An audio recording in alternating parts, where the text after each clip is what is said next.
वन्दितु सौवसिद्धे ध्रुवमचलमनोवमं गतिं पत्ते वोच्छामि समयपाहुड मिनमो सुधकेवली भणितम् नमः समयसाराय स्वानुभूत्या चकासते चिस्वभावाय भावाय सर्वभावांतरच्छिदे। अंतिम शासन नायक 1008 भगवान महावीर स्वामी की जय। द्वादशांग श्रुत देवी की जय। स्वाध्याय कक्ष संपेपर्यंत आपणा सर्वांना चतुर्विध आहाराचा त्याग असणार आहे। समयसार ग्रंथ आपण बघतो आहे आणि कर्ता कर्म अधिकार आपला अतिविस्तृत रीतीने बघून झाला आणि त्यानंतर आचार्यांनी पुण्य पाप अधिकार ठेवला। पुण्य पाप अधिकारामध्ये हा अधिकार वाचताना आम्हाला सावधता बाळगावी लागणार आहे। आचार्य पुण्याला हे आहे हे सांगणार आहे आणि ते ज्या भूमिकेत आहे त्या भूमिकेतून पाहिलं तर त्यांना पुण्य देखील हेयच आहे, कारण कोणत्याही गोष्टी ते आता अशा प्रकारे करणार नाहीत। परंतु हा ग्रंथ ज्यावेळेला श्रावक अवस्थेत आम्ही वाचतो आहे त्यावेळेला आम्हाला पथ्य हे पाळावं लागणार आहे की जोपर्यंत आमच्या जीवनामध्ये आम्ही वरच्या पदावर आसीन होत नाही, महाव्रती आम्ही बनत नाही, तोपर्यंत आम्हाला जीवनामध्ये पुण्य कर्म करणं अनिवार्य आहे। ते करणं श्रावकांच्या दैनंदिन क्रियेमध्ये गर्भित केलेलं आहे। पंचविंशतिका ग्रंथामध्ये देवपूजा, गुरुपास्ती या 6 आवश्यक क्रिया श्रावकांच्या सांगितलेल्या आहे आणि ते करणं आम्हाला अपरिहार्य आहे। फक्त आम्हाला आमच्या अभिप्रायामध्ये हे ठेवायचं आहे की ह्या पुण्यक्रिया मला मधला एक टप्पा म्हणून घ्यायचा आहे। मला या क्रियेच्याही पुढे वर जायचंय, मुनिव्रत धारण करायचंय, अर्चिका पद मला प्राप्त करायचंय, माझं समाधी मरण मला जीवनामध्ये करायचंय, उत्तरोत्तर माझ्या परिणामांमध्ये तपाची वृद्धी मला करायची आहे। आणि हे करत असताना त्या वरच्या भूमिकेमध्ये जाण्यासाठी मला या क्रियामधल्या अवलंबन रूपाच्या आहे। जोपर्यंत ती भूमिका मला प्राप्त होत नाही तोपर्यंत व्रत चारित्र चाहतु तबलो शुभ भाव सुहागतु। वृंदावन कवींची, महावीर स्वामींची जयमाला आणि त्याच्यातल्या काही ओळी आठवा, या आम्हाला करायच्याच आहे।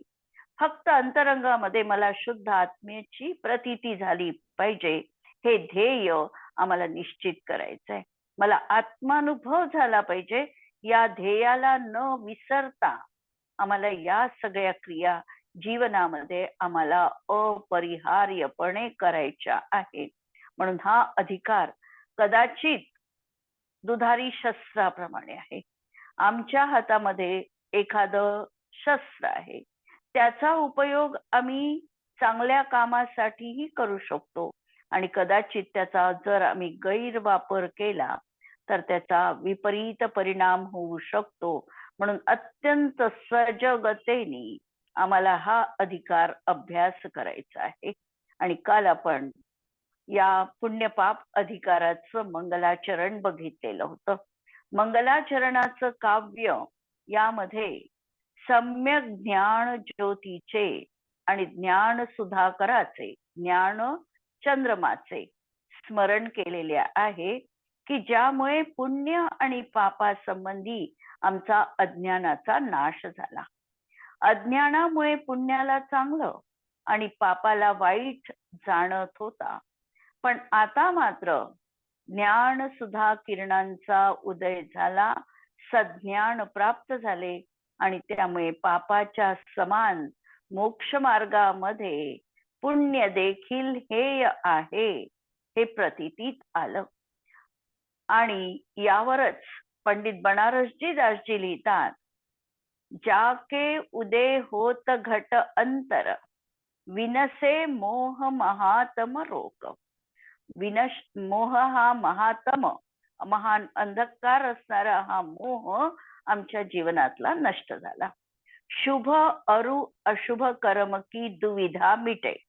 दुविधा आमची समाप्त झाली आणि सहज दिसे एकथोक आणि सहज आमचा ज्ञान प्रकाश माझ्या अंतरंगामध्ये तेवत आहे, ही गोष्ट मला प्रतीतीत आली. ही जी द्विधा मनस्थिती माझी होती, की शुभ आणि अशुभाच्या या चक्रामध्ये मी गुरफटलेलो होतो आणि त्या दोनही चक्रातून मी आता त्याला भेदून स्वतःच्या निज न्यायक स्वभावामध्ये मी आलेलो आहे. एक सहज असा आत्मतत्व मला दृग्गोचर होत आहे. ज्याकी कला होत संपूर्ण, प्रतिभासे सब लोक अलोक. आणि ही ज्ञान कला आत्ता माझ्या जीवनामध्ये उदित झालेली आहे. द्वितीयेचा चंद्र आहे आणि हा द्वितीयेचा चंद्र वाढत वाढत पौर्णिमेच्या चंद्रापर्यंत परिवर्तित होणार आहे. नित्य वर्धमान ज्ञान असं माझ्या जीवनात असणार आहे. अशी ही ज्ञान कला ज्याने संपूर्ण आता लोक आणि अलोक माझ्या ज्ञानामध्ये प्रतिभासित झालं आणि सो प्रति प्रबोध ससी निरखी बनारसी. असा हा प्रबोध ससी, शशी म्हणजे शशी चंद्र, हा निरखी बनारसी, बनारसजी दास त्याला पाहतोय आणि शीस नवाई देत पग घोक. असं मी त्याला नमन करतो. मस्तक झुकवून मी वारंवार कोटी कोटी त्यांच्या चरणी प्रणाम करतो आणि एक अशी त्यांना माझ्या त्यांच्या चरणांवर मी माझं मस्तक ठेवतो.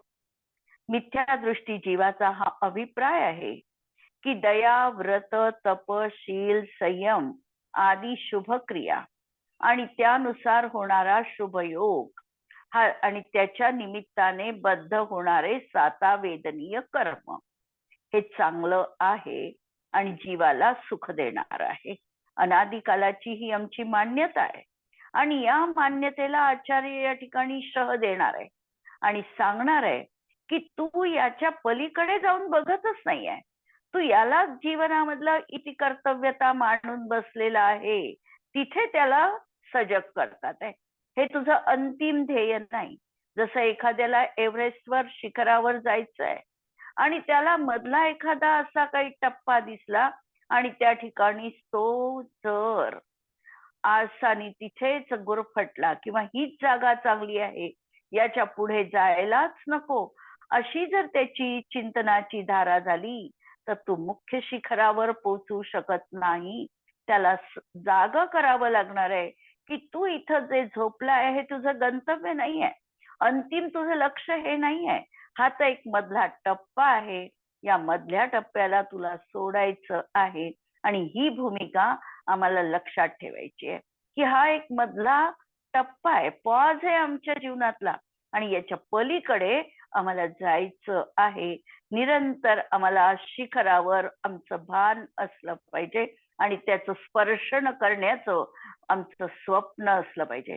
त्या शिखराचं दर्शन तर आम्हाला पायथ्याशी असताना सुद्धा होऊ शकणार आहे, पण पायथ्याशी दर्शन होणं एवढं सुखकर नाही की ज्या ठिकाणी स्पर्शन होणं हे अत्यंत सुखदायी अत्युच्च आनंदाला देणारं असणार आहे.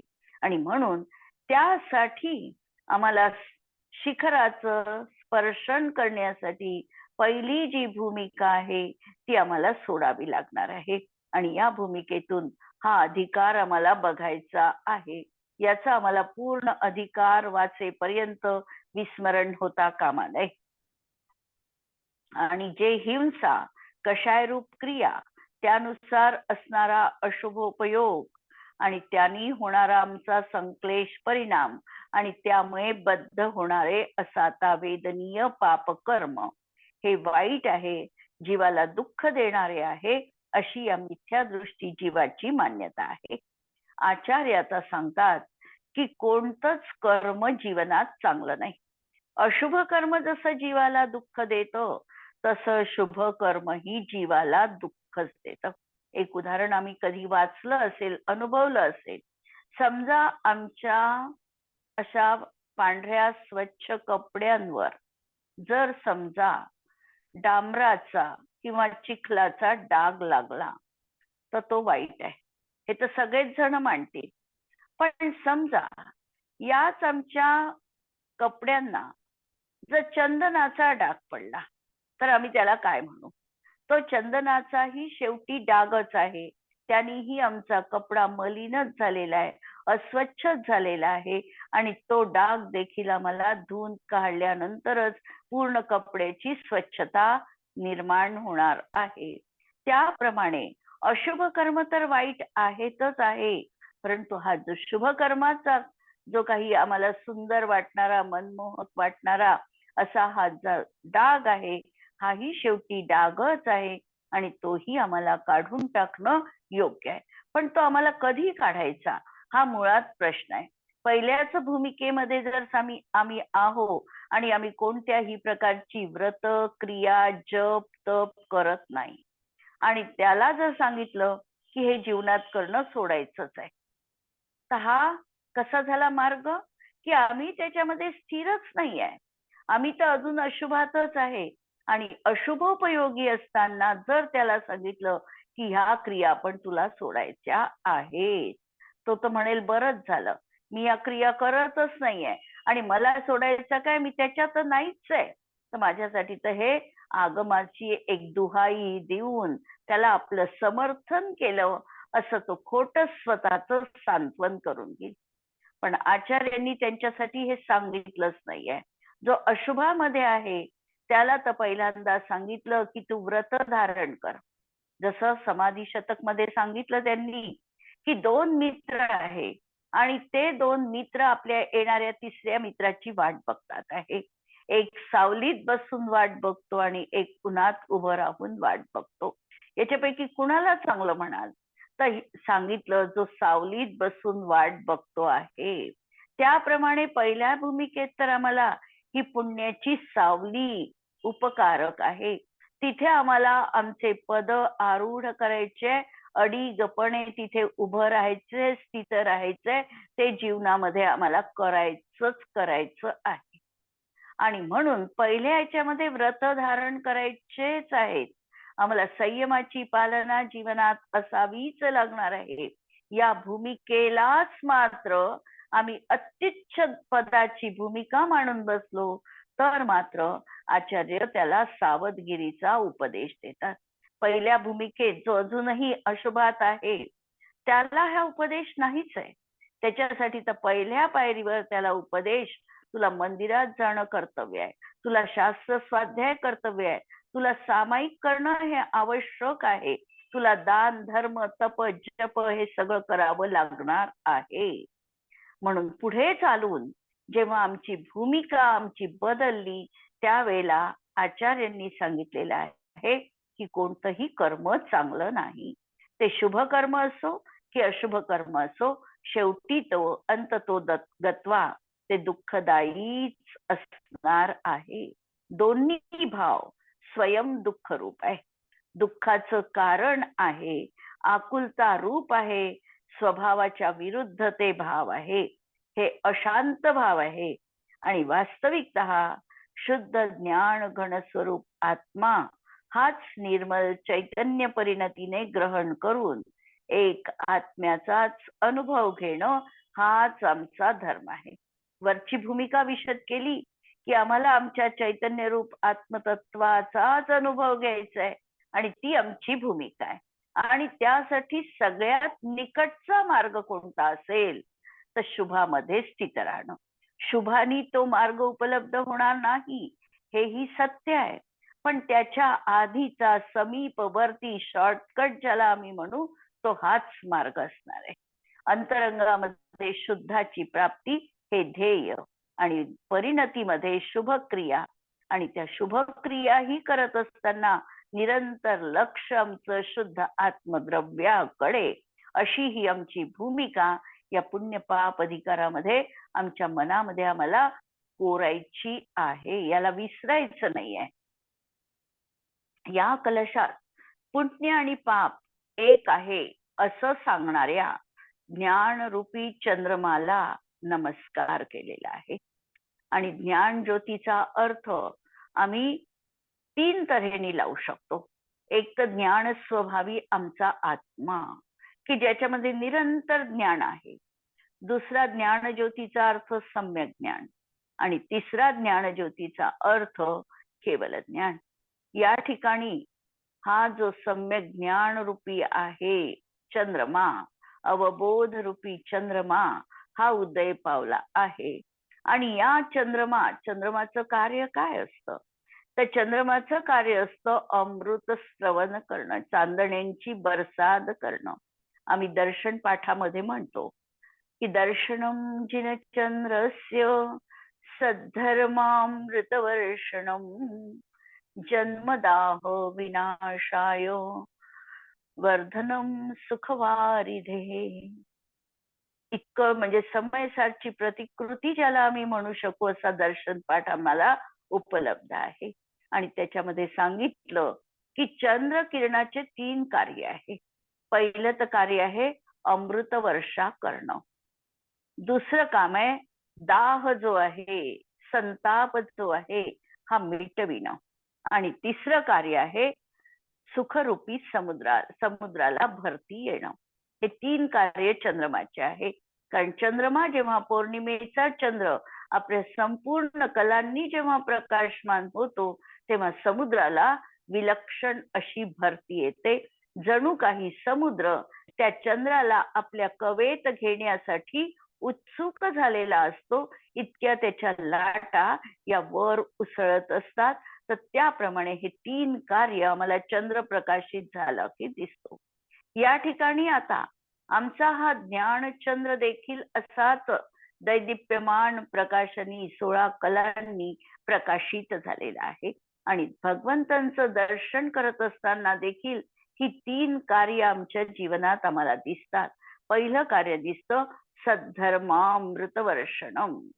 सद्धर्म रूपी अमृताची वर्षा निरंतर आम्ही जोपर्यंत भगवंतांचं असं अपलक नेत्रांनी दर्शन करतो आहे तोपर्यंत आमच्या जीवनात ही अमृत वर्षा होते आहे. अनुभव करायचा आहे. दर्शन करताना हा भाव अंतरंगात येतो का? भगवंतांचं अपलक नेत्रांनी आम्ही दर्शन करतोय, त्यांचं वितराग मुख निहारतो आहे. आणि निहारत असताना मनात भाव की जणू काही तुमचं मौन हे मुखरित झालेलं आहे. भगवंतांचं दर्शन घेताना आहे तर ते मौन, पण जणू काही मौन माझ्यासाठी मुखरित झालेलं आहे. आणि जणू काही दिव्य ध्वनी ती चतुर्थ काळात जी काही किरली असेल ती माझ्या कानांवर पडत आहे. आणि या अमृत अशा वर्षेमध्ये मी नाहून निघत आहे. माझे नेत्र सफलीकृत आहे. नंतर माझा जन्म सफली मम, माझा जन्म सफल झाला, माझे नेत्र सफल झाले, माझे कर्ण सफल झाले. हा विचार अद्याष्टक स्तोत्रामध्ये ठेवलेला आहे. तो विचार आमच्या मनामध्ये स्फुरायला पाहिजे. आणि तसं जर स्फुरत असेल तर ते आमचं दर्शन आहे. आणि ते दर्शन म्हणजे केवळ समय सार रूप असणार आहे. ती अनुभूती आहे. आणि अनुभूती ही आमची समय सारमय असणार आहे. म्हणून पहिलं कार्य. दुसरं कार्य जन्म जरा आणि मृत्यू रूपी हा दाह आहे आमच्या जीवनात.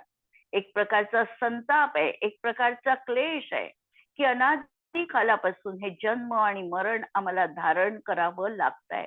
ही काही सुखद घटना नाही. आज आम्ही बर्थडे साजरे करतो, आम्ही आज जन्मदिवस साजरा करतो, पण आचार्य म्हणतात जन्मच हा दुःखदायी आहे. त्या दुःखदायी प्रसंगाचा काय आम्ही त्या ठिकाणी सेलिब्रेशन करायचं. आणि मृत्यूत सेलिब्रेशनच करायचं असेल तर ज्याचा मृत्यू समाधीपूर्वक झाला ते सेलिब्रेशन आमच्या जीवनात सांगितलंय, जन्माचं नाही सांगितलं. मग प्रश्न येईल कदाचित, भगवंताच्या तर जन्माचंही आम्ही सेलिब्रेशन करतो, त्यांचा जन्मोत्सव मनवतो की नाही? जसं आम्ही महावीर स्वामींचा जन्म चैत्र शुक्ल त्रयोदशीला मनवतो. आता मनवतो का मनवतो? त्यांनी तो जन्म आता शेवटचा धारण केलेला आहे, ज्यानंतर त्यांचा जन्म होणार नाही. अंतिम जन्म आहे. आणि अंतिम जन्म आहे म्हणून त्या जन्माचं सेलिब्रेशन देखील स्वर्गातले इंद्र येऊन करतात. म्हणून दुसरं, जन्म जरा मृत्यू रूपी दाह आमच्या जीवनात आहे. मृत्यूचे तर सर्वांना अतोनात भीती जीवनात आहे आणि मृत्यू हा आम्हाला महोत्सवामध्ये परिवर्तित करायचा आहे. शब्द लक्षात घ्या. मृत्यू प्रत्येकाच्या जीवनात येणारच आहे, पण हा मृत्यू महोत्सवात सल्लेखनापूर्वक मरणात किंवा जागरणपूर्वक होशपूर्वक देह त्यागात होत आहे का? भगवंतांच्या दर्शनाने हे सामर्थ्य आमच्या जीवनामध्ये प्रगट होऊ शकतं. म्हणून दुसरं कारण सांगितलं की भगवंतांचं दर्शन हे जन्म जरा मृत्यूरूपी दाह नष्ट करणार आहे. जन्मदाह विनाशाय. आणि तिसरं सांगितलं वर्धनम सुखवारिधे. सुख आणि वारिधी. वारिधी म्हणजे समुद्र, वारी म्हणजे पाणी आणि वारिधी म्हणजे समुद्र. तर हा जो सुखरूपी समुद्र आहे, या सुखरूपी समुद्राला त्यामध्ये उधाण येणार आहे, भरती येणार आहे. अशा ह्या अतिंद्रिय सुखाला हे भगवंतांचं दर्शन आम्हाला प्राप्त करून देऊ शकतं. आणि म्हणून भगवंतांच्या दर्शनाला देखील दर्शन पाठामध्ये अशी ही जिनचंद्रस्य सद्धर्मामृतवर्षणम अशी चंद्राची उपमा त्या ठिकाणी दिलेली आहे. अशा रीतीने हा कलश आपण बघितला आणि यानंतर परत एक कलश सांगणार आहे आणि उदाहरण देणार आहे, आचार्य दृष्टांत देणार आहे की एका क्षुद्रेच्या पोटी जर समजा 2 जुळी मुलं जन्माला आली. आता क्षुद्रेच्या पोटी ती 2ही जुळी मुले जन्माला आली असल्यामुळे ते मुलं हे क्षुद्र जन्मीच म्हटल्या जाणार आहे. पण त्याच्यामध्ये मेघ ही आहे की एक मुलगा हा ब्राह्मणाच्या घरामध्ये पाळल्या गेला आणि एक मुलगा हा क्षुद्र त्या स्त्रीनेच पाळला.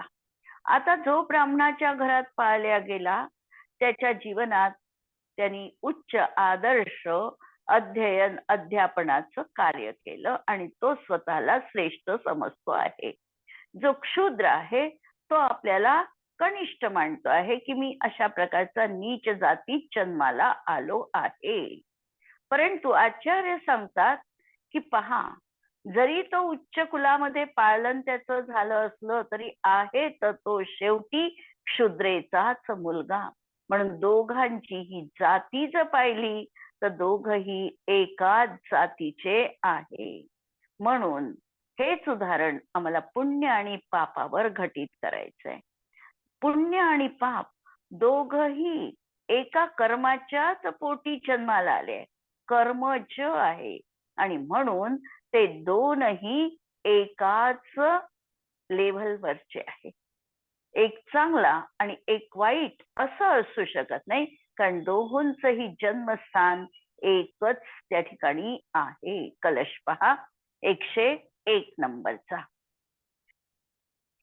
एको दूरात त्यजति मदिराम ब्राह्मण स्वाभिमानात अन्य क्षुद्र स्वयमहमिति स्नाति नित्यं तथैव द्वावप्येतो युगपदुदरान् निर्गतो क्षुद्रिकायः क्षुद्रो साक्षादपि चरतो जातिभेदभ्रमेण एको दूरास्त्यजति मदिरां ब्राह्मणत्वाभिमानात् अन्य क्षुद्र स्वयमहमिति स्नाति नित्यं तथैव द्वाव्यप्येतो युगपदुदरान् निर्गतो क्षुद्रिकाया क्षुद्रो साक्षादपि चरतो जातिभेदभ्रमेण. कोणी एक क्षुद्र स्त्रीच्या पोटी एकाच वेळी 2 पुत्र जन्माला आले. त्यातून एक ब्राह्मणाच्या घरी वाढला आणि दुसरा क्षुद्राच्या घरीच वाढला. त्यापैकी एक तर मी ब्राह्मण आहे या ब्राह्मणाच्या अभिमानाने दुरूनच मद्याचा त्याग करतो.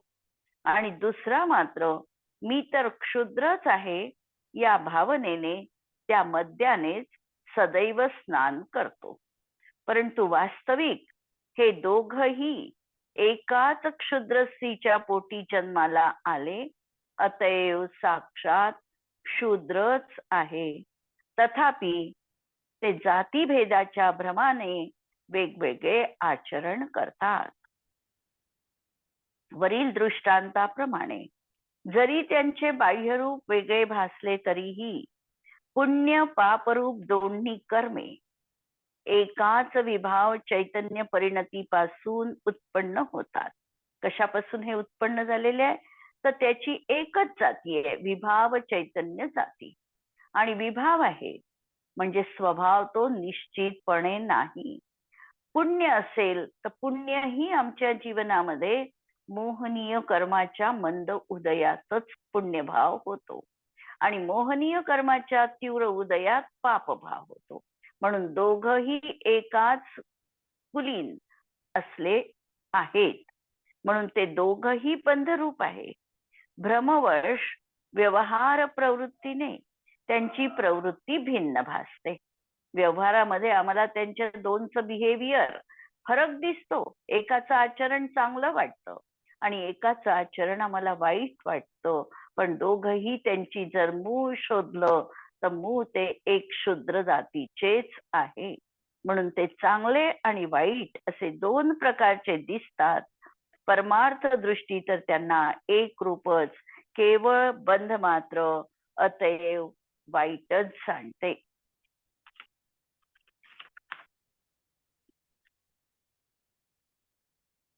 कोणी एक जीव शुभोपयोगी बनून मुनिधर्म पालन करत आहे. शुद्धोपयोगाला जाणत नाही आणि आत्मानुभव पण नाही.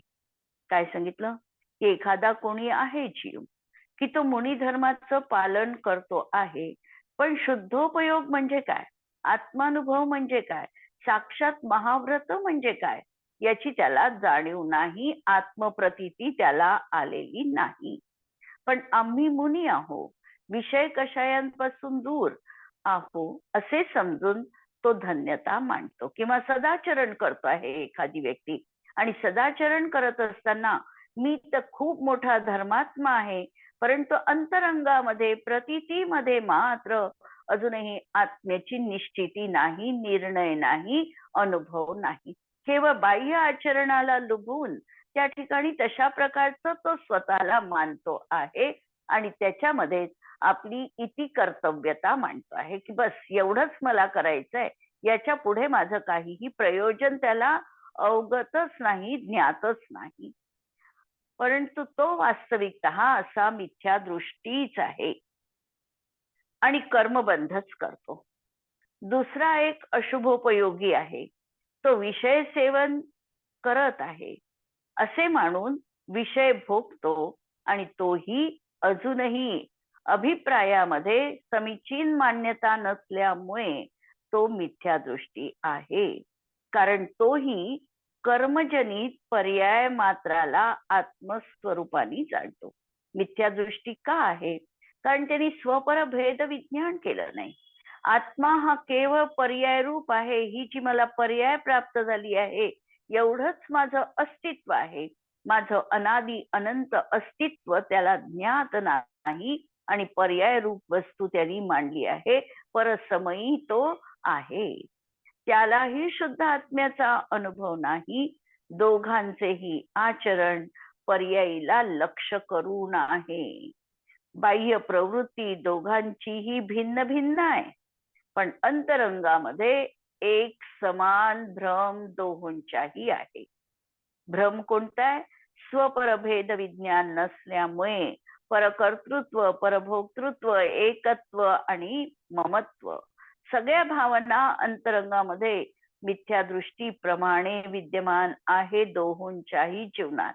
एक श्रेष्ठ आचरण करतो त्याच्याही जीवनात तीच मान्यता आहे.